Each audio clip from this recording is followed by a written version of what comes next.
வணக்கம் நேயர்களே, ஆயுத எழுத்திற்கு உங்களை வரவேற்பது நான் கார்கே.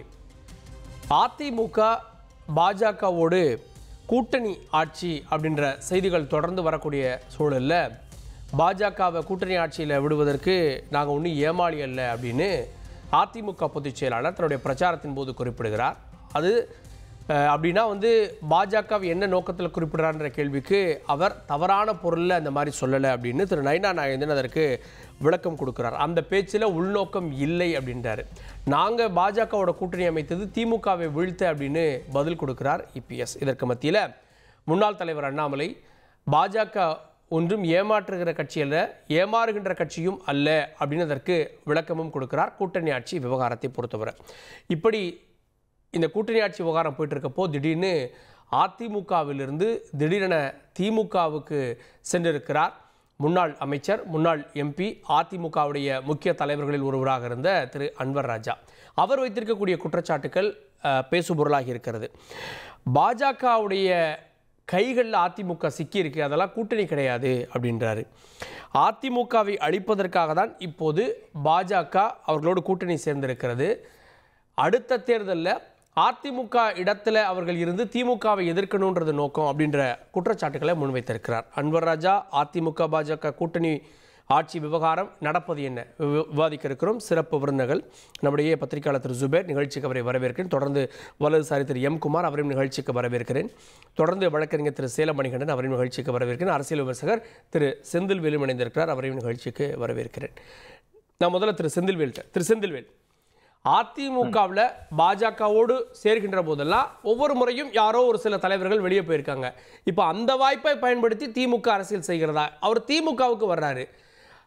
இப்போ அன்வர் ராஜாவுடைய விலகல் அதிமுகவுக்கு பாதிப்பு அப்படின்னா திமுகவுக்கு அது பலனை கொடுத்துருமா என்ன? இல்ல, திமுகவிற்கு பலனை கொடுக்குமா என்பதல்ல.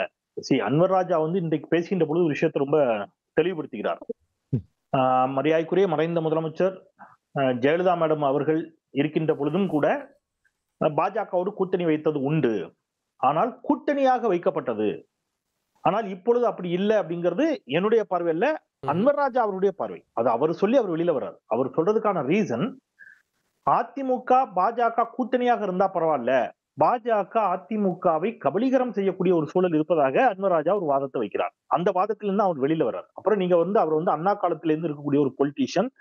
எம்ஜிஆர் அவர்கள் காலத்துல அவர் அஇஅதிமுகவை தனியாக அவர் திமுக இருந்து பிரிந்து அதிமுக தொடங்கிய பொழுது எம்ஜிஆரோடு அவர் பயணித்தவர். இன்னும் சொல்ல போனா அவங்களுடைய இருக்கக்கூடிய ஒரு மிக முக்கிய பொறுப்புகள்ல 2 பேர் நியமிக்கப்படுகிறார்கள். நீங்க ஒன்று அம்மையார் செல்வி ஜெயலலிதா அவர்கள், இன்னொன்று திரு அன்வர் ராஜா அவர்கள். அந்த அளவிற்கு அவர் முக்கியத்துவம் பெற்ற ஒரு தலைவராகத்தான் எம்ஜிஆர் காலத்திலிருந்தே இருந்துட்டு வந்திருக்கிறார். ஸோ அவர் இன்னைக்கு என்ன சொல்றாரு, நீங்க திராவிட இயக்கத்துல ஏதோ ஒரு திராவிட இயக்கத்துல பயணிக்க வேண்டும் என்பது அவருடைய பார்வையாக இருக்கிறது.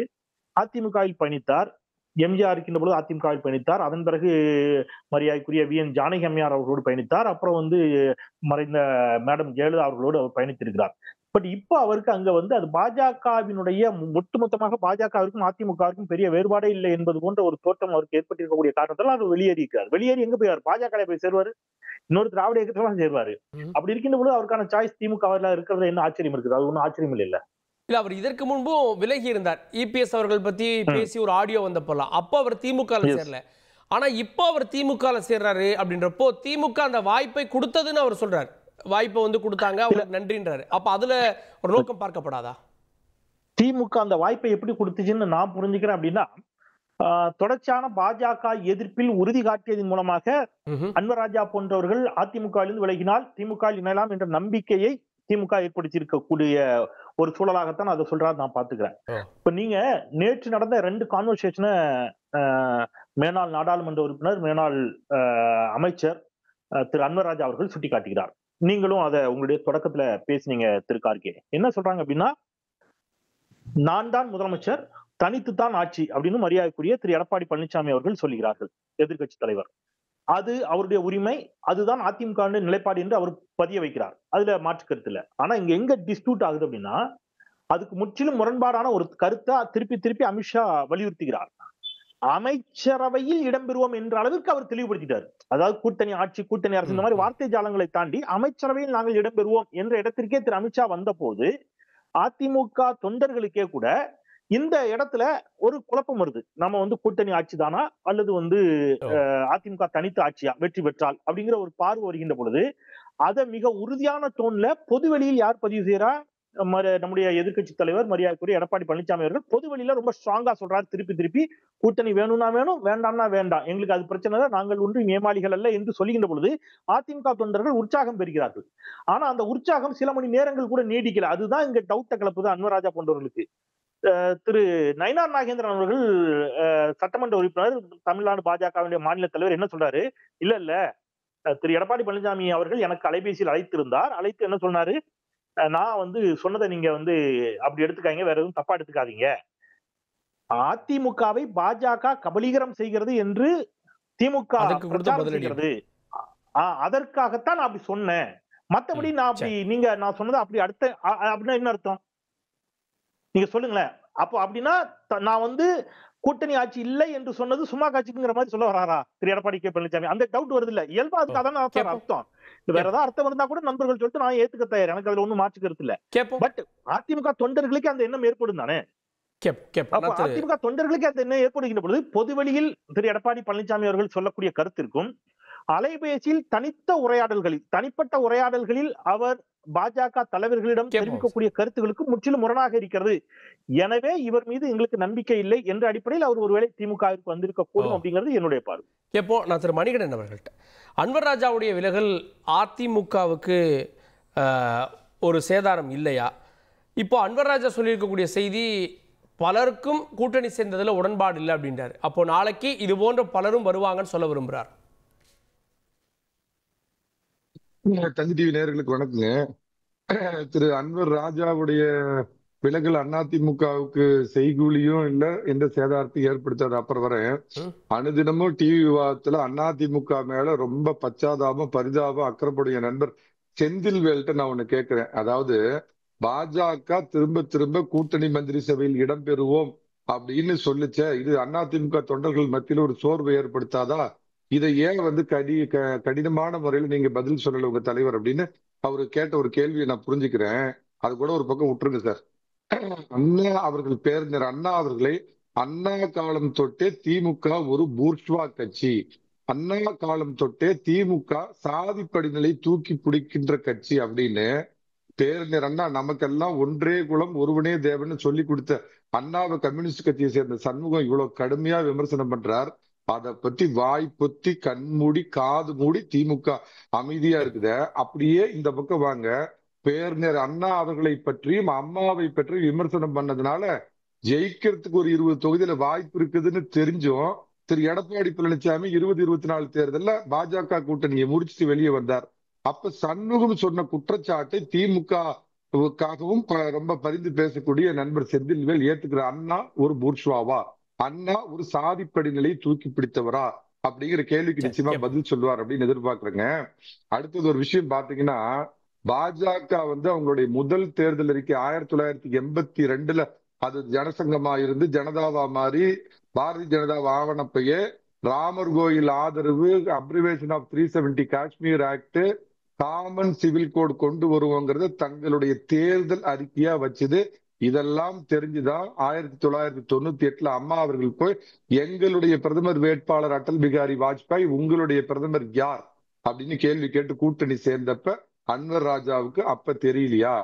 பின்பு நான் ஒருபோதும் பாஜகவோடு கூட்டணி வைக்க மாட்டேன்னு சொல்லிட்டு அதே மரியாதைக்குரிய அம்மா அவர்களே 2004 திரும்ப பாராளுமன்ற தேர்தலில் கூட்டணி வச்சப்ப நீங்க வகிச்சிருந்த எம்பி பதவி, எம்எல்ஏ பதவி, மந்திரி பதவி உங்க கண்ணை மறைச்சதுனால அப்போ உங்களுக்கு தெரியும். சரி சார், அதுக்கு ஒரு அருமையான விளக்கம் கண்டுபிடிச்சார். அம்மா காலத்துல இந்த மாதிரி ஆபத்து வரலீங்க, எடப்பாடி பழனிசாமி காலத்துல தாங்க வந்து ஆபத்து வருதுன்னார். அதுக்கும் கேட்கிறேன், 2017 இருந்து 2021 வரைக்கும் நான் அடிக்கடி சொல்ற மாதிரி 7.5 இல்லாத 4.5 ஆண்டு நல்லாட்சி கொடுத்த எடப்பாடி பழனிசாமி முதலமைச்சராகவும் கட்சியினுடைய இணை ஒருங்கிணைப்பாளராகவும் இருந்தப்ப இந்த அக்டோபர் வந்து நம்மள அமைக்கி பிடிச்சிரும், நம்மள கொன்றோம் அப்படிங்கிற பயம் வந்து மரியாதைக்குரிய அன்வர் ராஜாவுக்கு தெரியலையா? அவரு என்னன்னா அவருக்கு இடம் மாறுறதுக்கு முடிவு பண்ணியிருந்தார். நான் 10 நாளைக்கு முன்னாடியே சொல்லியிருந்தேன், அன்வர் ராஜா வந்து ஏற்கனவே சசிகலாவுக்கு டப்பிங் வாய்ஸ் கொடுத்தாரு, கட்சியில இருந்து நடவடிக்கை எடுக்கப்பட்டு வெளியே போனாரு. அவர் திமுகவுக்காக இப்ப டப்பிங் வாய்ஸ் கொடுத்திருக்காரு. ஒண்ணு கழக பொதுச் செயலாளர் அவர் மேல் நடவடிக்கை எடுப்பாரு, இல்லைன்னா இவர் கூடிய சீக்கிரம் அறிவாலயத்துல போய் அங்க ஒரு கொத்தடிமையா மாற போறாரு பாருங்க அப்படின்னு நான் கட்டிய சொல்லியிருந்த ஒரு சேனல்ல அதை தான் அவர் பண்ணிருக்காரு.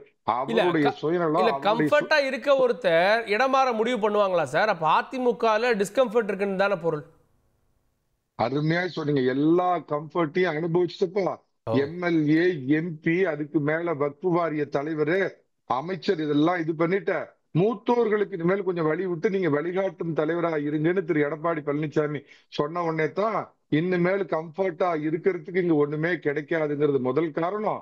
இன்னைக்கு வரைக்கும் ஆட்டோவுல வந்துட்டு இருக்கிற அவைத்தலைவர் தமிழ் மகன் உசேன் புரட்சி தலைவர் கட்சியிலிருந்து துரோகம் செய்யப்பட்டு வெளியேற்றப்பட்டார் திமுகவில் இருந்தோடனே கன்னியாகுமரியில ஓட்டிட்டு இருந்த பஸ் அப்படியே விட்டுட்டு தலைவா அப்படின்னு அங்க இருந்து ஒடியாந்து ஆட்டோ பிடிச்சி லாரி பிடிச்சி புரட்சி தலைவர் முன்னாடி தமிழ் மகன் உசேன் போன்ற சிறுபான்மை தலைவர்கள் ஏதாவது இதுவரைக்கும் பாஜகவை பத்தி வசனம் தெரிவிச்சிருக்கிறாங்களா?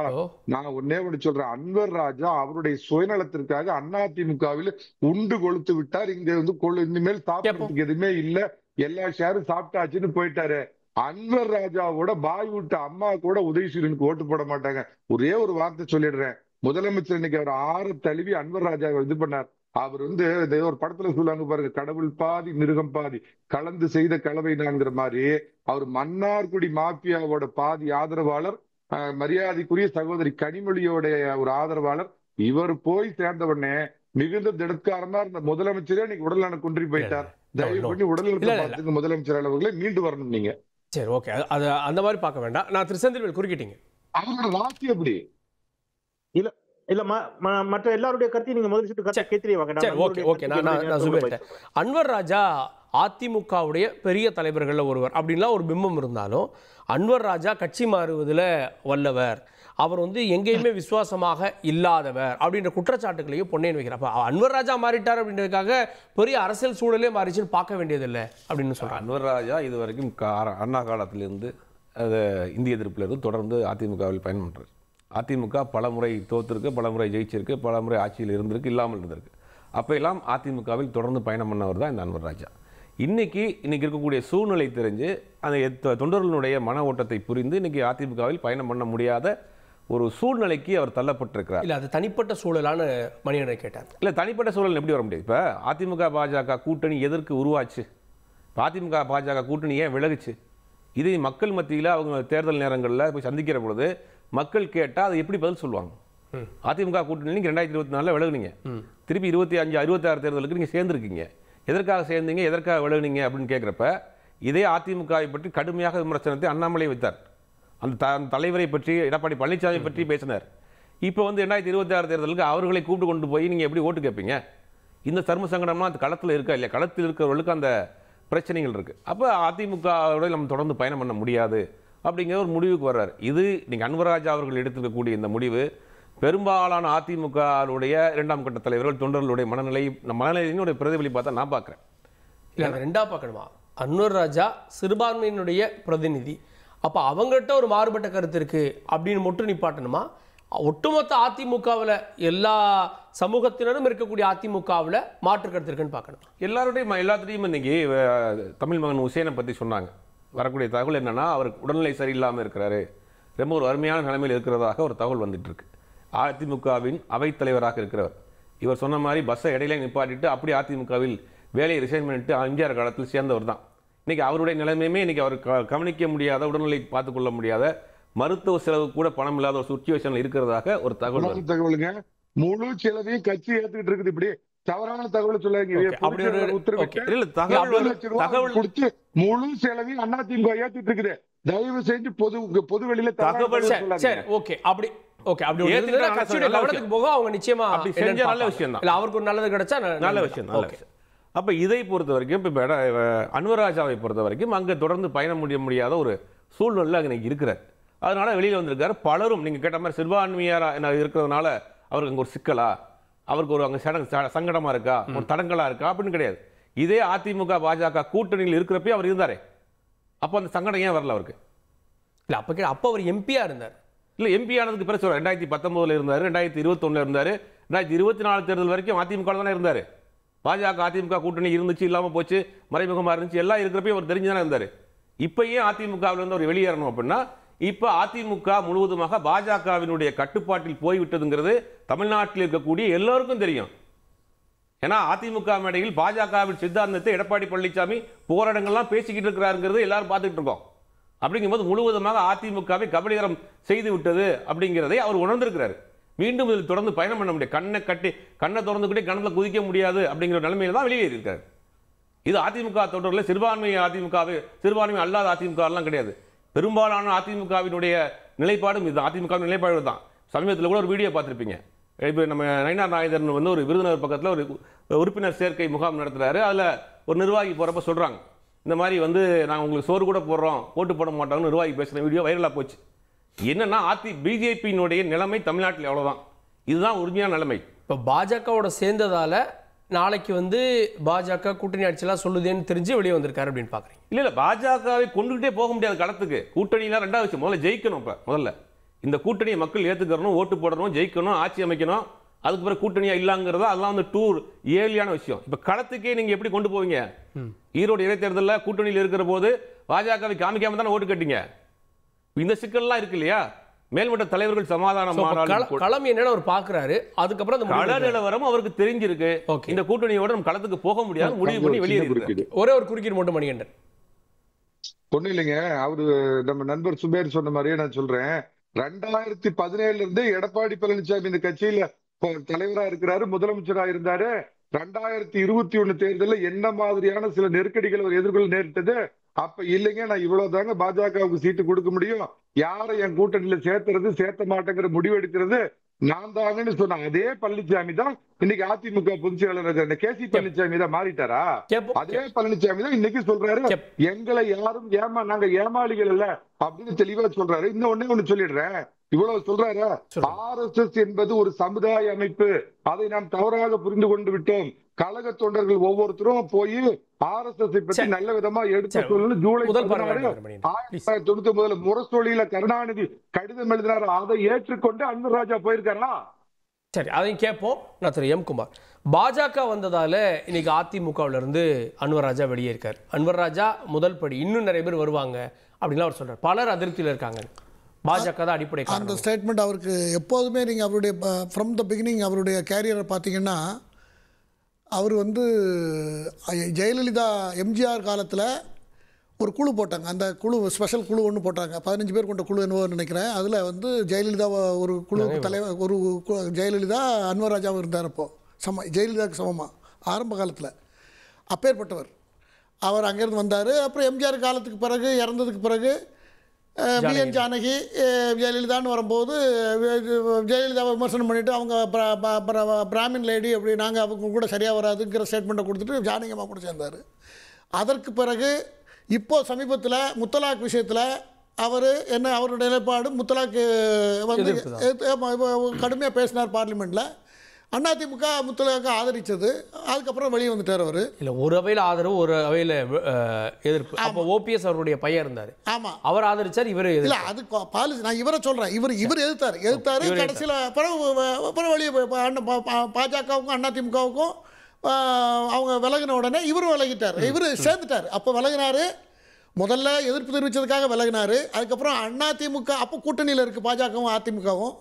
பிறகு லாஸ்ட் இயரில் வந்து 2 பேருக்கும் அதிமுகவும் பாஜக விலகின உடனே இவர் விலகிறாரு, சேர்ந்துடுறாரு அதிமுகவில். ஏன்னா பாஜக இல்லைல்ல, அதனால் சேர்ந்துட்டார். இப்போ பாஜகவை விலக்கிறதுக்கு அவர் முயற்சி பண்ணுறாரு. முயற்சி நடக்கலை. இந்த முயற்சி தொடர் முயற்சி பண்ணிக்கிட்டு இருந்தார், அது நடக்கலைன்னு உடனே இப்போ சமீபத்தில் கூட ஒரு பேட்டியை தேவையில்லாத ஒரு பேட்டியை கொடுத்தாரு. ஒரு வாரத்துக்கு முன்னால், போன வாரம் கொடுத்தாரு. மன என்ன ஓட்டம் என்னன்னா, அவர் ரொம்ப மதப்பற்று உள்ளவர். அந்த மதத்தின் மேலே அவருக்கு ரொம்ப நம்பிக்கை உண்டு. பாஜக வந்தால் அவருக்கு பிடிக்கிறது இல்லை.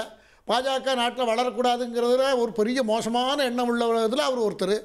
அதனால் அது அவருடைய எண்ணம், அது அவருக்கு இருக்கலாம்.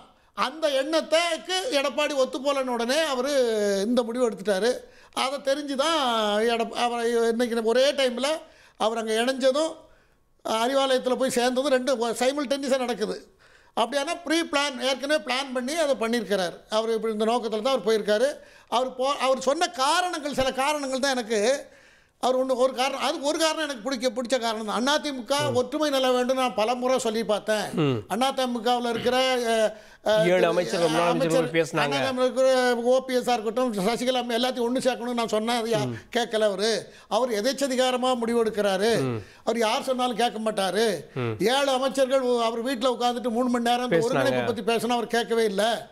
அதுக்கப்புறம் நான் தான் முதலமைச்சர்னு அவர் ஒரு இடத்துலையும் சொல்லலை. அது தவறு. அவருக்கு பார்க்கலையா கேட்கலன்னு தெரியல. அவரே சொல்லியிருக்காரு. அது சொல்ல அவர் 10 முறைக்கு மேலே அவர் திரும்ப சொல்லி அதை நிரூபிச்சுட்டு இருக்காரு. நிரூபிக்க வேண்டிய தேவை ஏற்பட்டு இதெல்லாம் ஒவ்வொருத்தரும் அவங்க இதை சொன்னதுனால என்ன ஆயிட போகிறது?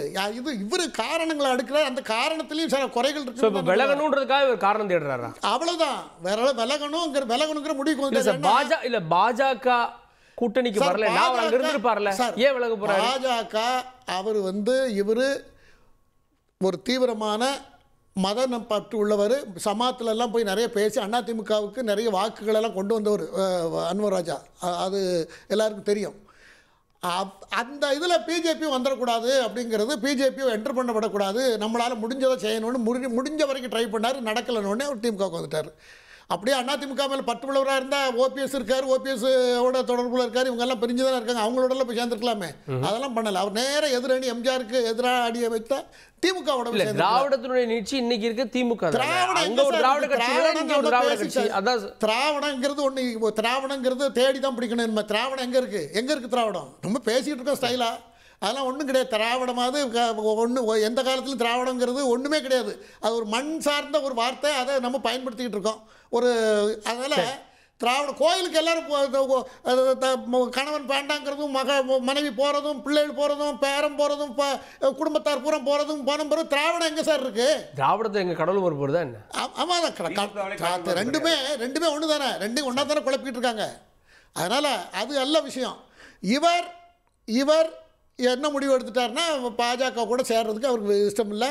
இவர் ஒரு நபராக பார்க்குறீங்க, ஒரு சமுதாயமாக ஏன் பார்க்க மாட்டீங்க? அந்த எப்படி எடுத்துக்கிட்டாலும் சரி ஒண்ணுதான். அவரு சமுதாயத்தோட சிறுபான்மையினர் ஓட்டு பாஜகவுக்கு இல்ல, அந்த பொருள் இல்லையா சார்? சிறுபான்மையினர் ஓட்டு எப்போதுமே சாலிடாது டிஎம்கேக்குள்ள ஓட்டு தானே. நம்ம பல நேரம் விவாதிச்சிருக்கோமே. என்ன கொடுத்தாலும் இப்போ சிறுபான்மையினர் ஓட்டு, அதுவும் குறிப்பாக இஸ்லாமியர்கள் ஓட்டு பாஜக. சார் சமாத்துலலாம் நோட்டீஸ் கொடுத்து, கிறிஸ்தவ தேவாலயங்களில் துண்டு பேப்பர் கொடுத்து 2014 மோடிக்கு ஓட்டு போடாதுங்க, மோடிக்கு வரவே கூடாதுன்னு சொல்லி டீம் ஒர்க் பண்ணவங்க சார். அதனால் அதையும் தாண்டி நாட்டுக்கு நல்லது நடந்திருக்கு அப்படிங்கிறத ஓட்டு போடுறவங்க இருக்காங்க. நாட்டினுடைய முன்னேற்றத்தை கருதி, நாட்டினுடைய நன்மையை கருதி இந்த மாதிரி ஒரு ஸ்டேபிளான அரசாங்கம் இருக்கணும். காங்கிரஸ் இதையும் கம்பேர் பண்ணும்போது இதில் நம்ம நிறைய நல்லது நடந்திருக்கிறது. அதிகாரத்தில் பிரதிநிதித்துவம் இல்லாமல் இருக்கலாம், நிறைய பேர் சேராதனால நிறைய பேருக்கு முக்கியத்துவம் கொடுக்காமல் இருந்திருக்கலாம். ஆனால் எல்லாருக்கும் பாகுபாடு இல்லாமல் செய்யப்படுது, இந்த ஆட்சி இருக்கலாம்னு ஓட்டு போடுற மக்கள் இருக்காங்க. நான் இல்லைன்னு சொல்லலை. அதெல்லாம் தாண்டி இவருக்கு ஒரு எண்ணம் என்னென்னா பாஜக வந்துடக்கூடாது, தமிழ்நாட்டில் ஒரு பலம் வாய்ந்துடக்கூடாது. ஒரு அதிமுகவும் அதுவும் சேர்ந்து திமுகங்கிற கட்சி செய்திருக்கிற கடந்த காலங்களில் செய்த தவறுகள் எல்லாத்தையும் மாற்றி அமைக்கக்கூடிய ஒரு சூழல் வந்தால் அது கூட பரவாயில்ல. ஆனால் அதிமுகவும் பாஜகவும் சேரக்கூடாதுன்னு அவர் நினைக்கிறார். அதன் அடிப்படையில் அவர் எடுத்த முடிவு தான் அது. கேட்போம். அதிமுக பாஜக கிட்ட சரண்டர் ஆயிடுச்சு, அதிமுகவை கபலீகரம் பண்ணிடும், இதெல்லாம் சொல்லுவது திமுக. அதுக்காக தான் இந்த பதிலை எடப்பாடி சொன்னார் அப்படின்னு நயினார் சொல்கிறாரு. ஸோ இது திமுக சொல்லப்பட்ட பதில் தானே? சொல்றேன். அதுக்கு முன்னாடி 2-3 கேள்விகள் நண்பர்கள் சகோதரர்கள் எழுப்பிய கேள்விகளுக்கு பதில் சொல்லிடுறேன். ஒன்று, மரியாதைக்குரிய சகோதரர் சேலம் மணிகண்டன் ஒன்று சொன்னாரு. உறுதியாக எடப்பாடி பழனிசாமி சொல்லல, நான் தான் முதலமைச்சர், அதாவது தட் மீன்ஸ் தனித்த ஆட்சி, கூட்டணி ஆட்சி இல்லை என்று நண்பர் செந்தில்வேல் உறுதியா எடப்பாடி பழனிசாமி சொல்லவில்லை என்று சொன்னார்னாரு. நான் அப்படி சொல்லவே இல்லை. நீங்க திருப்பி ரிப்பீட் கூட போட்டு பாத்துக்கங்க. நான் தெளிவா சொன்னேன், பொதுவெளியில் மேடைகளில் மிக உறுதியாக ஐயா எடப்பாடி கே பழனிசாமி அவர்கள் அதை சொல்லுகிறார். ஆனால் அலைபேசியில் நயினார் நாகேந்திரனிடம் அதற்கு முற்றிலும் முரணாக தகவல்களை சொல்லி இருக்கிறார். எனவே அன்வர் ராஜாவிற்கு அவருடைய வாதத்தின் மீது நம்பிக்கை வராமல் போயிருக்க கூடும் என்று நான் சந்தேகிக்கிறேன் அப்படின்னு உங்க கேள்விக்கு பதில் சொன்னேன். பொதுவெளியில சொல்லக்கூடிய கருத்திற்கும் தொலைபேசியில் பேசக்கூடிய கருத்துக்களுக்கும் முற்றிலும் முரணாக இருக்கிறது அப்படிங்கறதான் என்னுடைய வாதமே தவிர எடப்பாடி பழனிசாமி எங்கேயும் சொல்லவில்லை என்று நான் சொல்லல. எடப்பாடி பழனிசாமி பொதுவெளியில் அப்படிதான் சொல்லிட்டு இருக்காரு. ஒன்று. இரண்டாவது, திரு மார்க்சிஸ்ட் கம்யூனிஸ்ட் கட்சியுடைய மாநில செயலாளர் மரியாதைக்குரிய தோழர் சண்முகம் அவர்கள் பேரறிஞர் அண்ணாவை பற்றி குறிப்பிட்டதை பற்றி சொல்லி கேட்டார். தனிப்பட்ட முறையில் என்னுடைய கருத்து, சண்முகம் அவருடைய கருத்து மிக மிக மிக மிக மிக மிக மிக மிக வன்மையாக கண்டிக்கத்தக்கது. எந்த புரிதலும் மற்றும் தோழர் சண்முகம் அது போன்ற வாதங்களை வைத்திருக்கிறார். ஏன் அப்படின்னு கேட்டீங்கன்னா, நீங்க கம்யூனிஸ்ட் கட்சிகள் ஆளக்கூடிய மாநிலங்களில் கூட சாத்தியப்படுத்த முடியாத பல சாமானிய மக்களுக்கான, பாட்டாளி மக்களுக்கான திட்டங்களையும் சட்டங்களையும் இங்கே திராவிட கட்சிகள் சாதித்து காட்டியிருக்கின்றன. கைரிக்ஷாவை ஒழித்ததில் தொடங்கி, நில உச்சார்பு சட்டத்தில் சீர்திருத்தம் கொண்டு வந்து ஏழைகளுக்கு நிலத்தை பகிர்ந்து கொடுத்ததில் தொடங்கி பல்வேறு சட்டங்களை சொல்லலாம். எந்த புரிதல் மற்றும் தோழர் சண்முகம் பேசுகிறார். கம்யூனிஸ்ட் கட்சிகளுடைய கொள்கை, கம்யூனிஸ்ட் கொள்கை அப்படிங்கிறது மிக மிக உயர்வான கொள்கை, போற்றத்தக்க கொள்கை. என் பார்வையில நான் அதை வந்து போற்றுகிறேன், பாராட்டுகிறேன். அந்த கொள்கை வந்து ஒரு நிகரில்லாத கொள்கை, அது வேறு. அதே மாதிரி கம்யூனிஸ்ட் கட்சிகளுடைய போராட்டங்கள், தியாகங்களை நான் குறிப்பிட்டு மதிப்பீடு செய்யல. ஆனா இது போன்ற சண்முகம் போன்றவர்களுடைய வரலாறு தெரியாமல் பேசக்கூடிய பேச்சு இருக்குல்ல, இதுதான் கம்யூனிஸ்ட் கட்சி எங்க கொண்டு நிப்பாட்டிக்கு நான் சொல்லட்டுமா திரு கார்கே? இந்தியாவினுடைய முதல் தேர்தலை சந்தித்த கட்சிகள் காங்கிரசும் கம்யூனிஸ்டும். முதல் தேர்தலின் பொழுதே தோன்றிய கட்சி திமுக. ஆனா முதல் தேர்தலை சந்திக்கல, இரண்டாவது தேர்தலை சந்திச்சாங்க. அப்படி பார்த்தா திமுகவும் ஒரு பழமையான கட்சி.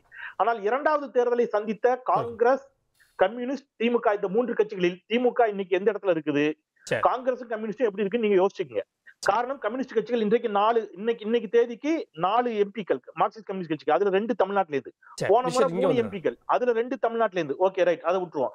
அடுத்தது இவர் இன்னொரு கேட்டாரு, நீங்க வந்து மன்னார்குடி மாஃபியா அப்படின்னு திருமதி வி.கே. சசிகலா அம்மையாரை குறிப்பிட்டார்.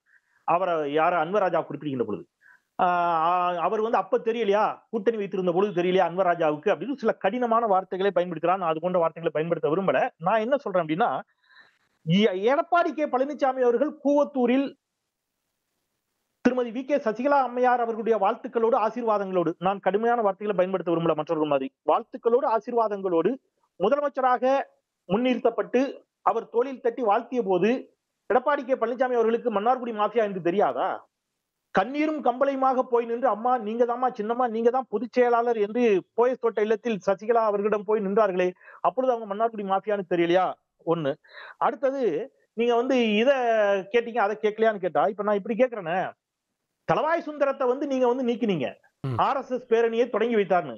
RSS நூற்றாண்டு விழாவில் கலந்து கொண்ட வேலுமணியை ஏன் நீக்கல? அந்த கேள்விக்கு எப்ப பதில் சொல்ல போறீங்க? யார் பதில் சொல்ல போறா? இல்ல. அடுத்தது ஐயா பேசுகின்ற பொழுது சொன்னார், அப்ப கூட்டணி வந்துருச்சுல சார், கூட்டணி வந்ததுக்கு அப்புறம் தானே வேலுமணி கலந்துக்கிறார். கூட்டணி வந்தா நீங்க RSS உடைய கொள்கையை ஏத்துப்பீங்களா? கூட்டணி வந்த பிறகு பாஜக மணியில் கலந்து கொள்வது என்பது வேறு. அப்ப RSS பத்தி கேட்ட உடனே ஒண்ணு சொன்னாரு, ஐயா கலைஞர் சொன்னார் அப்படின்னு சொல்லி. இது ரொம்ப காலமா இப்படி ஒரு தகவலை பரப்பிக்கிட்டே இருக்கிறாங்க. பல மேடைகள் இதுக்கு பதில் சொல்லியாச்சு. வாஜ்பாய் அவர்கள் பிரதமராக இருக்கின்ற பொழுது ஒரு சட்டம் கொண்டு வருகிறார் திரு கார்கே, அரசு ஊழியர்கள் RSS இயக்கத்தில் இருக்கலாம் அப்படின்னு ஒரு சட்டம் கொண்டு வருகின்ற பொழுது கலைஞர்களிடம் ஒரு கேள்வி கேட்கப்படுகிறது. அது வாஜ்பாய் அவர்களிடம் அது குறித்து விமர்சனம் வைக்கப்படுகிறது. அதுக்கு வாஜ்பாய் பதில் சொல்கிறார், RSS ஒரு சமூக இயக்கம் என்கிறார். அது குறித்து முத்தமிழர் டாக்டர் கலைஞரிடம் கேள்வி கேட்கப்படுகின்ற பொழுது அவர் சொல்றாரு, நமக்கு இங்க அந்த கேள்வியும் பதிலையும் கூட நான் எடுத்துட்டேன் கார்கே, தெளிவாக வாசிக்கிறேன், எல்லாத்தையும் ஆதாரத்தோட தான் சொல்றேன். திராவிடர் கழகம் இங்கே சமுதாய இயக்கமாக இருக்கிறது. அதே போல அவர்கள் RSS இயக்கத்தை சமூக இயக்கம் என்று சொல்லிக் கொள்கிறார்கள். ஆனால் RSS இயக்கத்திற்கும் திராவிடர் கழகத்திற்கும் கொள்கைகளிலே ஏராளமான முரண்பாடுகள் இருக்கின்றன. அவர்களும், யார் RSS சொல்றாரு, அவர்களும் சமுதாய இயக்கம் என்று சொல்லிக் கொள்கிறார்கள். ஆனால் இரண்டும் ஒன்றல்ல. நான் திராவிடர் கழகத்திலிருந்து வந்தவன் என்று சொல்லிவிட்டு சொல்கிறார். அவர் சொல்லிவிட்டார் என்பதற்காக அரசு ஊழியர்கள் RSS இயக்கத்தில் இணைவதை நான் ஏற்றுக்கொள்ள மாட்டேங்கிறார். ஆனா நீங்க ஒரு லைனை வச்சுட்டு திருப்பி ஒரு பொய்ய கட்டமைக்கிறீங்க. ஓகே, இருக்கட்டும்.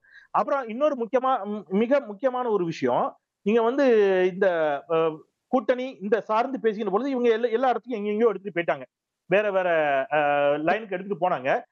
RSS ஏன் வேலுமணி கலந்து கொண்ட போது கண்டிக்கவில்லை அப்படின்னு சொன்னா, இந்த பயம் தான் யாருக்கு வருகிறது? அன்வர் ராஜாவுக்கு வருகிறது. நீங்க வந்து கொஞ்சம் கொஞ்சமாக என்ன ஆயிடுறீங்க, RSS அதிமுகவும் RSS அதிமுகவும் பாஜகவும் இரண்டரை கலந்து விட்டார்களோ அப்படிங்கிற ஐயப்பாடு அவர்களுக்கு வருகிறது. 2 சொல்லி முடிச்சிருக்காங்க கார்கே. அதற்கு காரணம், இவங்க கூட்டணி வச்சிருந்தா பரவாயில்ல, CAA ஆதரிச்சு வாக்கு செலுத்துகிறார்கள், முத்தலாக் தடை சட்டத்தை ஆதரித்து வாக்கு செலுத்துகிறார்கள், நீங்க வந்து வேளாண் சட்ட திருத்தத்தை ஆதரித்து வாக்கு செலுத்துகிறார்கள், சொத்து வரியை உயர்த்துவதற்கான கமிட்டியில மரியாதைக்குரிய ஐயா வேலுமணி அவர்கள் கலந்து கொள்கிறார். கலந்து கொண்டு அவர் உட்பட 5 மாநிலங்களுடைய அமைச்சர்கள் தமிழ்நாட்டின் சார்பில் வேலுமணி கலந்து கொள்கிறார். அவங்கதான் முடிவு பண்றாங்க சொத்து வரியை ஒவ்வொரு வருஷமும் உயர்த்தணும்னு, கையெழுத்து போட்டு வந்துடுறாங்க. இது எல்லாத்தையும் செய்கின்ற பொழுது பாஜகவின் கொள்கைகளை நீங்கள் அப்படியே ஏற்றுக்கொள்கின்ற காரணத்தினால் இந்த கேள்வியும் இந்த சந்தேகமும் அதிமுக மீது வருகிறது. எனவே அங்க இருக்கக்கூடியவர்கள் அதிமுகவிலிருந்து, இப்ப நீங்க லாஸ்ட் ஒன் லைன் இருக்காரு, இவர சிறுபான்மை சமூகத்தை சேர்ந்தவர் அதனால கோபப்படுறாருன்னு சொன்னா, ஜெயக்குமார் கூட தான் கடுமையா கோபப்படுறாரு, வருத்தப்பட்டாரு. இவங்களாலதான் அது எலெக்ஷனுக்கு முன்னாடி பேசுனதை விட்டுருங்க, இப்பவும் ஒரு வருத்தத்துல தான் இருக்கிறாரு. கூட்டணி வச்சுட்டாங்கிற காரணத்துக்காக அவர் அமைதியா இருக்கிறார். பாஜகவோடு கூட்டணி வைப்பது என்பது வேறு, பாஜகவோடு இரண்டரை கலப்பது என்பது வேறு. அதிமுக அந்த இடத்திற்கு நகர்கிறதோ என்ற அச்சம் அஇஅதிமுக வந்திருக்கிறது. ஓகே திரு மணிகண்டன், அதை தான் அன்வர் ராஜா குறிப்பிடுறாரு. பாஜகவுடைய நோக்கம் கூட்டணி அமைப்பதல்ல, அதிமுகவை அழிப்பது அப்படின்றது. அடுத்த எலெக்ஷன்ல திமுக எதிர் திசையில பாஜக இருக்கும் அப்படின்றார். அந்த கேள்விக்கு வரங்க நண்பர், நம்ம திராவிட பற்றாளர் செந்தில்வேல் சொல்லியிருந்தாரு. அதுக்கு ஒரே ஒரு பதில் முதல்ல சொல்லிடுறேன். தெருமுனை பிரச்சாரங்களிலும் திண்ணை பிரச்சாரங்களிலும் ஈடுபடுங்கள். RSS பாஜக குறித்த சிறுபான்மை மக்களின் சந்தேகத்தை போக்கிட வேண்டியது இளைஞர் அணியின் பொறுப்பு.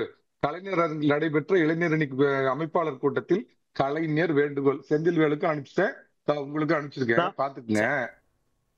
என்ன விஷயம்னா, எனக்கு ஒரு உண்மையாலுமே ஒரு திராவிட பற்றாளர் நம்ம மரியாதைக்குரிய செந்தில்வேலுக்கு இருக்கிற உணர்வு கூட நம்ம திமுக தலைவர் ஐயா மு.க. ஸ்டாலினுக்கும் திராவிட போர்வால் ஆராசாவுக்கும் இல்லையே. அண்ணாவை ஒரு மூர்ச்சான்னு சொல்லிக்கு அப்புறமும் அதை பத்தி நம்ம வாய் மூடி கண் பொத்தி காது கட்டி எப்படி இருக்க முடியும்னு கேக்குறேன். அதே அண்ணாவையும் அம்மாவையும் பழிச்ச உடனே எடப்பாடி பழனிசாமி ஜெயிப்போம் அப்படின்னு தெரிஞ்சு இந்த கூட்டணி விட்டு வெளியே போலியா?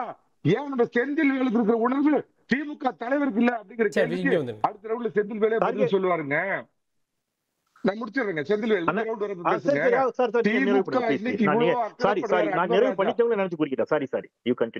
சரி, நான் உடனே சொல்லிடுறேன். NIA சட்டத்தை திமுக ஆதரிச்சப்ப அன்வர் ராஜாவுக்கு அது தப்பா தெரியலையா? 1992 பாபர் மசூதி இடிச்சதுக்கு அப்புறம் ஜெயலலிதா அம்மா கூட்டணி வச்சதுக்கு அப்புறம் 99ல ஓடி போய் கூட்டணி வச்சுக்கிட்டு கூட நின்னீங்களே, அப்ப பாஜக ஆக்டோபஸ் அழிச்சிரும், சிறுபான்மையினருக்கு எதிரானதுன்னு தெரியலையா? அதே செயின்ஸ் பாதிரியார் அப்படின்னு ஒருத்தர் பாஜக ஆட்சியில ஒரிசாவுல கொல்லப்பட்ட போது வாய் மூடி மௌனியா கலைஞர் பேசாம வாஜ்பாய் அரசாங்கத்தில் இருந்தாரு, அப்ப தெரியலையா? 2002ல குஜராத் கலவரம் நடந்தப்ப பாத்தீங்க அப்படின்னா அதுக்கப்புறமும் 1.5 வருஷம் வாய் மூடி மௌனியா பதவி சுகத்தை உட்காந்து வாஜ்பாயோட அனுபவிச்சுக்கிட்டு ஐயா குஜராத்தை பத்தி என்ன நினைக்கிறீர்கள் கலைஞர் அவரே அப்படின்னு பத்திரிக்காரர் கேட்கிறப்ப அது குஜராத் மாநிலத்தின் சட்ட ஒழுங்கு பிரச்சனை. இன்னைக்கு யாரு பாஜக தீவிரமா எதிர்க்கிறாங்க அப்படின்ற ஒரு நிலைப்பாடு யோசிச்சிருக்கலாம்ல அவரு? இன்னைக்கு யார் பாஜகவோட உறவு கொண்டாடுறாங்க, யார் தீவிரமா எதிர்க்கிறாங்க? அருமையா சொன்னீங்க. 3 வருஷமா உங்க நிதி பிரச்சனையை தீர்க்கலாம், நிதி சிக்கலை தீர்க்கலாம், வாங்க வாங்க முதல்வரே மோடி கூப்பிட்டப்ப வராம நிதிக்கு சிக்கல், உதய நிதிக்கு சிக்கல் அப்படின்னு நிதி ஆயோக் கூட்டத்துக்கு ஓடி போய் அது பார்த்ததுக்கு அப்புறம் இல்லாம பிரதமரை போய் கையை பிடிச்சு ஐயோ ஸ்டாலின்ஜி கையை விடுங்க வலிக்குது வலிக்குது குலுக்கி நின்னது யாருங்க? இங்க கருப்பு பொழுது விடுறதும் குடும்பத்துக்கு பிரச்சனை, மகனுக்கு பிரச்சனை, வேற ஏதாவது பிரச்சனை, ஊழல் பண்ணதுல பிரச்சனை, ஈடியில பிரச்சனை, மணல் கொள்ளையில பிரச்சனை, டாஸ்மார்க்ல பிரச்சனைனா அப்ப மட்டும் டெல்லிக்கு வெள்ள கொடி காட்டுறது யாருங்க? இது அன்வர் ராஜாவுக்கு தெரியாதா? அதே சில இடத்துல பிஜேபி தவிர்த்தாங்கன்னு சுபேர் சொன்னாரு. திருமாவளவனை கூட்டணியில வச்சுக்கிட்டு ஆனா இந்த இடம் மேல் சாதிக்காரங்க இருக்கிற இடம், கொஞ்சம் நீங்க உங்க கொடியை கழட்டிடுறேன், நீங்க தப்பா எடுத்துக்காதீங்க அப்படின்னு போனது யாருங்க? GK மூப்பனாருங்கிற பச்சை தமிழன் பிரதமர் ஆகிறத கட்ட போட்டு கெடுத்து மரியாதைக்குரிய கருணாநிதி, நாங்கெல்லாம் போற்றக்கூடிய அப்துல் கலாம் ஐயா அவரை கலாம் என்றால் கழகம் அப்படின்னு சொல்லி 2வது முறை ஜனாதிபதி ஆக்காம கடுத்தெடுத்த கருணாநிதி அவர்களோட அந்த கட்சிக்கு போய் கூட்டணி சொல்றாங்க. 8க்கும் 10க்கும் இடைப்பட்டவர் ராமச்சந்திரன் திமுக சொல்லிச்சு. ஒரு கேரளத்துல ஒரு இந்தியாவில 2 கேரளம் இருக்க முடியாதுன்னு சொல்றது திமுக. ஜெயலலிதா ஒரு பாப்பா தீட்டி சொன்ன அன்வர் ராஜாங்கிற மதப்பற்றாளர் போய் இந்த கட்சியில சேர்ந்திருக்காரு. சரியான இடத்துல சேர்ந்திருக்காரு. சுருக்கமா 2 தான் தோழர் சொல்கின்ற பொழுது கடந்த சுற்றி அதை சொல்லணும்னு நினைச்சேன். அது போன்ற பதிவுகளை தோழர் தவிர்க்கலாம், ஆக்கப்பூர்வமா உரையாடலாம் நினைக்கிறேன். அன்வராஜா போய் சந்திச்சதுனால முதலமைச்சருக்கு உடம்பு சரியில்லை அப்படிங்கிற மாதிரி ஒரு வார்த்தையை சொன்னார் நினைக்கிறேன். நீங்க அப்படின்னா மரியாதைக்குரிய அம்மையார் ஜெயலலிதா அவர்கள் உடல்நிலை சரியில்லாமல் போனது யாரெல்லாம் அவர் பூரண நலம் பெற்று வரட்டும், அவர் வந்த நேரம் இல்ல, அது 2வது சொன்னீங்க நினைக்கிறேன். நீங்க 2வது சொன்னீங்க, முதல்ல என்ன சொன்னீங்க? இல்ல அதை சொல்லிட்டு அடுத்து உடனே சொன்னேன். சொன்னீங்கல்ல, அதுதான் நானும் சொல்றேன். அப்படின்னா இப்போ முதலமைச்சர் ஜெயலலிதா அவர்கள் மரணித்தாரே நாகரிகமான வார்த்தை இல்லையா? எல்லாருடைய வேண்டுதலும் முதலமைச்சர் நலமோடு வரணும். போனாங்க இல்லையா? இல்ல ஜெயலலிதா உடம்பு சரியில்லாம போனபோது யாரு போய் சந்திச்சாங்க? அதனால அது போன்று பேசுவதை தவிர்ப்பது நல்லது அப்படின்னு நினைக்கிறேன். இது என்ன மாதிரியான வாதங்கள் அப்படின்னு தெரியல. பழைய ஹிஸ்டரிக்கெல்லாம் போனாரு. இப்ப நான் திராவிட இயக்க பற்றாளராக செந்தில்வேல் சகோதரர்களுக்கு இருக்கக்கூடிய உணர்வு கூட திமுக தலைவருக்கு இல்லையானாங்க. என்னை விட அவங்க எல்லாரும் உணர்வாளர்கள், திராவிட இயக்க பற்றாளர்கள். அது இருக்கட்டும். இவ்வளவு திராவிட இயக்க பற்றோடு பேசிய என்னுடைய மரியாதைக்குரிய நண்பர் சகோதரர் ஐயா சேலம் மணிகண்டன் அவர்கள் உள்ளபடி அவருடைய திராவிட இயக்க பற்று மெய்சிலிருக்க வைக்கிறது. ஆனா திராவிட இயக்க பற்றாளர் யாரும் பெரியாரை ஈவேரா என்று அழைக்க மாட்டார்கள். வார்த்தைக்கு வார்த்தை ஈவேரான்னு தான் கூப்பிடுறாரு. இவர் திராவிட இயக்க பற்றாளரானும் தெரியல, மோடி பற்றாளரானும் தெரியல, அதிமுக பற்றாளரானும் தெரியல.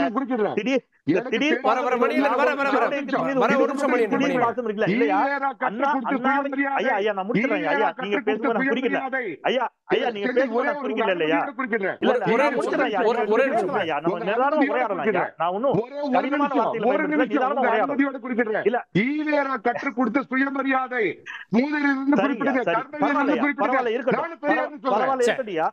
சரி, சந்தோஷம் இருக்கட்டும். ஆனா நான் என்ன சொல்றேன்னா, வார்த்தைக்கு வார்த்தை ஈவேரா என்று சொல்லுகின்ற பொழுது எனக்கு ஹெச் ராஜா பேசுறாரா சேலமணிகண்டன் பேசுறாரே கன்ஃபியூஸ் ஆயிருது. சேலமணிகண்டன் தான் பேசுகிறார் அப்படின்னு நான் நம்புறேன். என்ன காரணம் அப்படின்னா, அண்ணாவின் மீது இவ்வளவு ஆதங்கத்தோடு பேசக்கூடிய சேலமணிகண்டன் அவர்களுக்கு பெரியார் என்று சொல்றதுல ஒன்றும் குறைந்து விடாது. அவருடைய திராவிட இயக்கத்தை அவர் இன்னும் கொஞ்சம் மெருகூட்டி கொட்டும். பெரியார்னு சொல்லட்டும், தப்பு இல்ல. ஓகே திரு சுபேர், அதிமுக வேண்டாம் அப்படின்னு நினைக்கிறப்போ ஏன் திமுகவுக்கு போகணும்? வேற கட்சி இல்லையா? திமுகவுக்கு போறப்பதான் அங்க அவருக்கு என்ன மாதிரியான இடம் கொடுக்கப்படுது, பொறுப்பு கொடுக்கப்படுது, இதெல்லாம் பார்த்து தான் போயிருப்பாரு அப்படின்னு குற்றச்சாட்டு வைக்கிறாங்கல்ல. இல்ல அதிமுக வேண்டாம் அப்படின்னா வேற ஒரு கட்சி இன்னைக்கு பாஜக அந்த கூட்டணியில் வந்த பிறகுதான் அவர் அதிமுக வேண்டாம்ங்கிற முடிவு எடுக்கிறார். இங்க பேசுன 2 பேருமே சொன்னாங்க வெளியில போனாங்க, வெளியிலே போகல. அவர் அன்வர் ராஜா அவர்கள் கடந்த கிட்டத்தட்ட 40-50 வருஷமா அதிமுகக்குள்ள தான் இருக்காரு. அதிமுகவில் முரண்பட்டாலும் கூட வெளியில தான் இருந்தார், அவரே வேறு கட்சிக்கு போகல, அதிமுகக்குள்ளே தான் இருந்தார். ஏதோ ஒரு அணிகளில் கூட இருக்கிறாரு, வெளியில கட்சியை விட்டு வெளியில போல. இன்னைக்கு அந்த ஒரு நிலைமைக்கு வந்திருக்கிறார். முழுவதுமாக அதிமுகவே வேண்டாம், அப்படி வெளியில ஏறணுங்கிற நிலைமைக்கு வந்திருக்காரு. நிலைமைக்கு வர்றப்ப சொல்லிட்டு போகக்கூடிய காரணம் பாஜக அதிமுகவை கபலீகரம் பண்ண போகுது அப்படிங்கிற ஒரு குற்றச்சாட்டை வச்சுட்டு வெளியில போறாரு. அப்படிங்கும்போது இன்னொரு பாஜகவை எதிர்க்கக்கூடிய வலுவான அணி தமிழ்நாட்டில் யார் இருக்காங்கன்னா திமுக தலைமையிலான கூட்டணி தான். பாஜக அதிமுக கூட்டணியை வலுவாக எதிர்ப்பதற்காக இங்க ஒரு கூட்டணி இருக்கு, கொள்கை ரீதியான ஒரு கூட்டணி, தொடர்ந்து வெற்றியும் பெற்றுட்டு இருக்காங்க. அந்த கூட்டணியில் இருப்பது தான் சரியா இருக்கும். நீங்க இன்னொரு ஆப்ஷன் யார் இருக்காங்க? விஜய் இருக்கிறாரு, சீமான் இருக்காரு. ஒரு நீண்ட அனுபவம் உள்ள ஒரு 50 வருடம் அரசியல் இருக்கக்கூடிய ஒரு தலைவர் போய் விஜயை தலைவராக எடுத்துக்கிட்டு போய் நிற்பாரா? இது ஒரு சிக்கல் இருக்காங்க. அதே மாதிரி சீமானை தலைவராக எடுத்துட்டு போய் நிற்பாரா? அதிலும் ஒரு சிக்கல் இருக்கு. அப்ப ரெண்டாவது வலுவா எதிர்க்கிறதுக்கு ஒரு கூட்டணி வேணும், ஒரு கட்சிகள் வேணும். அப்ப திமுக கூட்டணி தான் சரியான சாய்ஸ் அப்படிங்கிற மாதிரி போறாரு. இப்ப திமுக கூட்டணியில் இவர் போய் சேர்ந்தாலுமே ஸ்கிராட்சில் இருந்து தான் ஆரம்பிக்கிறோம். ஒரு சீனியர் அரசியல்வாதியாக இருந்தாலும் கூட அதை இங்கே ராமநாதபுரம் மாவட்டத்தை எடுத்துக்கலாமே. ராமநாதபுரம் மாவட்டத்திலேயே பல சீனியர் நிர்வாகிகள் திமுகவிலே இருக்கிறாங்க. இப்போ அதை மீறி அவர் அங்கே பெரிய பதவிகள்லாம் எல்லாமே அவருக்கு தெரியும். கிரவுண்ட்ல இருந்து வரக்கூடிய ஒரு அரசியல்வாதி, அவருக்கு எல்லாமே தெரியும். திமுகவினுடைய நிலைமையும் தெரியும், திமுகவில் எப்படி படிப்படியாக உள்ள போகிறாங்கிற விஷயங்களும் தெரியும். அப்படி இருந்தும் கூட திமுகவை அவர் சூஸ் பண்ணியிருக்காருன்னா பாஜக எதிர்ப்பில் இவர்கள் வலுவாக இருக்கிறார்கள். தமிழ்நாட்டில் இந்த கூட்டணி வலுவாக இருக்கு. அப்ப அந்த பக்கம் நிற்பது தான் சரியான வழி அப்படின்றது திமுகவை தேர்ந்தெடுத்திருக்கிறார். இப்போ நம்ம அப்படிதான் பார்க்கணும், வேற ஆப்ஷனும் அவருக்கு கிடையாது. பாஜக எழுப்பதற்கு தமிழ்நாட்டில் வலுவாக இருக்கிறாங்க. அவங்க பல முனை போட்டி, இந்த களமே வேற மாதிரி இருக்கும் அப்படின்ற பார்வையெல்லாம் முன்வைக்கிறப்போ செலக்டிவா இல்லையா? ஒரு ஆளுங்கட்சி ஒரு எதிர்கட்சி அங்க மட்டுமே போறாரு அப்படின்றப்போ இல்ல, ஆளுங்கட்சி எதிர்கட்சிங்கிறது தான் தமிழ்நாட்டினுடைய இரு கட்சி அரசியல் தான் தமிழ்நாட்டில் 50 வருஷம் நடந்துட்டு இருக்கணும் பார்க்குறோம் இல்லையா?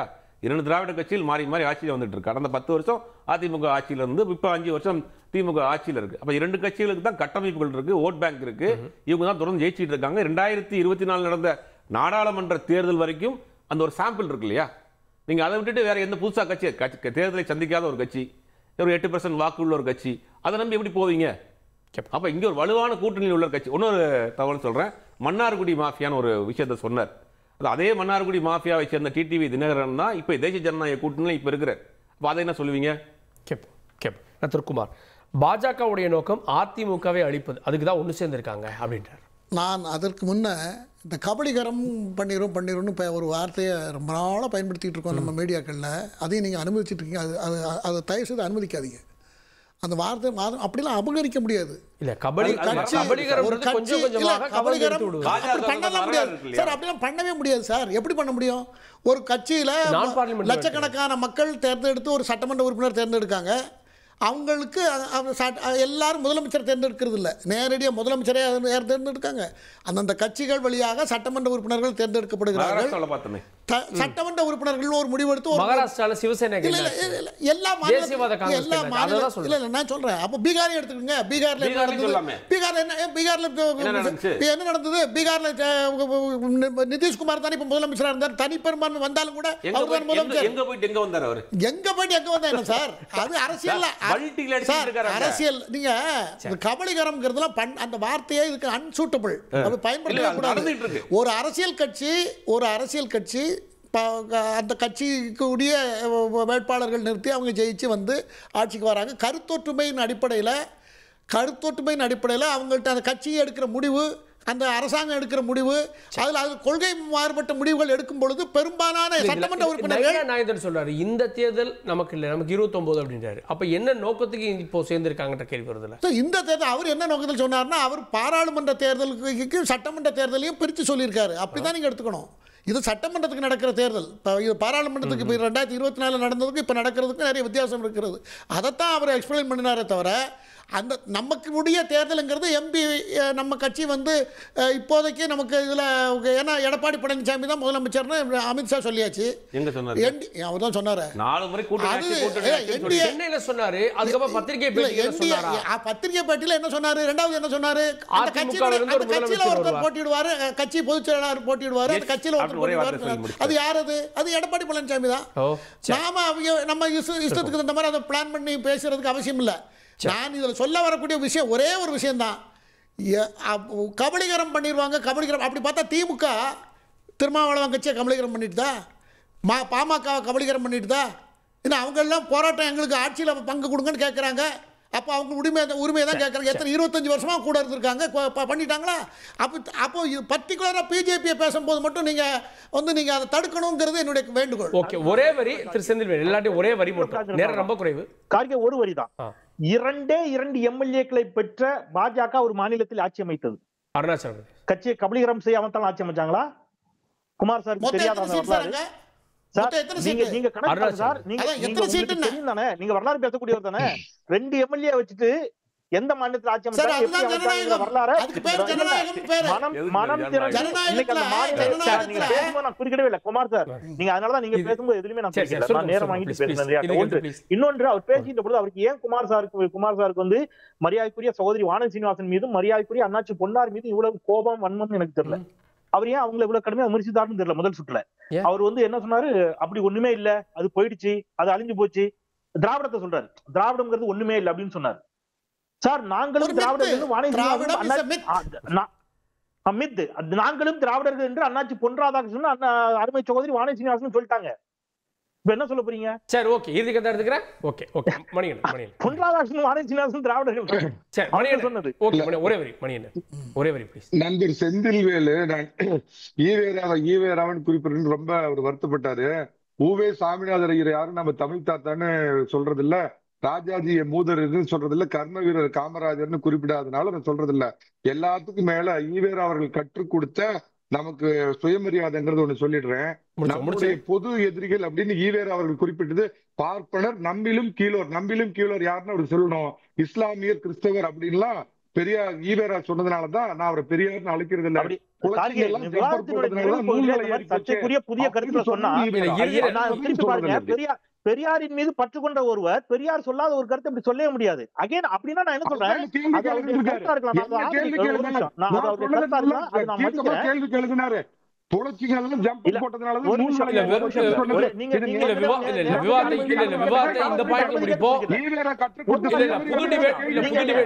நீங்க நேரம் குறிக்கிட்ட மாதிரி நான் உங்க அனுமதியோடு குறிக்கிட்டேன். ஒரே ஒரு வரிதான். நீங்க பெரியாரை ஈவேரா என்று அழைக்கலாம், பெரியாரை பற்றி பல விமர்சனங்களை வைக்கலாம், தப்பு இல்லை. ஆனா நான் ஒரு பெரியார் பட்டாளன், சுயமரியாதைக்காரன், திராவிட இயக்க சிந்தனையாளன் என்ற பேர்ல அதை வைக்காதீங்க. சரி, ஓகே ஓகே, இறுதி ஓகே, சுபேர் மோட்டோ ப்ளீஸ். Zubair go ahead. இல்ல சார், அது பெரியார் சொல்லாத பெரியார் சொல்லாத நிறைய விஷயங்கள் சொல்றாரு. ஆதாரம் என்ன இருக்குன்னு தனி டாபிக், அதை பத்தி பேசினா நிறைய பேசலாம், நிறைய ஆதாரங்களோட பேசலாம். அது இல்லாத தகவல்லாம் சொல்லிட்டு இருக்காரு. இப்ப சுருக்கமா இந்த அன்வர் ராஜா விவகாரத்தை விட்டுட்டு நம்ம எங்கேயோ சுத்திட்டு இருக்கோம். அன்வர் ராஜாவை பொறுத்த வரைக்கும் அதிமுகவினுடைய அடிமட்ட தொண்டர்களிலிருந்து மேல்மட்ட தலைவர்களுடைய மனநிலை அதுதான். பலரும் அதிமுகவிலிருந்து கூட்டமாக வெளியேற போகிறார்கள். இது கண்டிப்பாக நடக்க போகுது. ஓகே, ஒரே வரி. மக்கள் தேர்தலில் நேர்மையான ஆட்சி, வெளிப்படையான ஆட்சி, மக்களை எல்லாம் கடனாளி ஆக்காத ஒரு ஆட்சியை தேர்ந்தெடுக்கணுங்கிறது என்னுடைய வேண்டுகோள். இது ஒரே வார்த்தை தான். ஓகே, பொறுத்திருந்து பார்க்கலாம். பொறுத்திருந்து பார்க்கலாம். அதிமுக பாஜக இந்த கூட்டணி ஆட்சி விவகாரத்துக்கு முற்றுப்புள்ளி வைக்கப்பட்டிருக்கிறதா அப்படின்றத பொறுத்திருந்து பார்க்கலாம். விவாதத்தில் இந்த விருந்தினர்களுக்கு நன்றி, பார்த்தவங்களுக்கும் நன்றி. தொடர்ந்து இருந்தீர்கள் தந்தி தொலைக்காட்சியுடன்.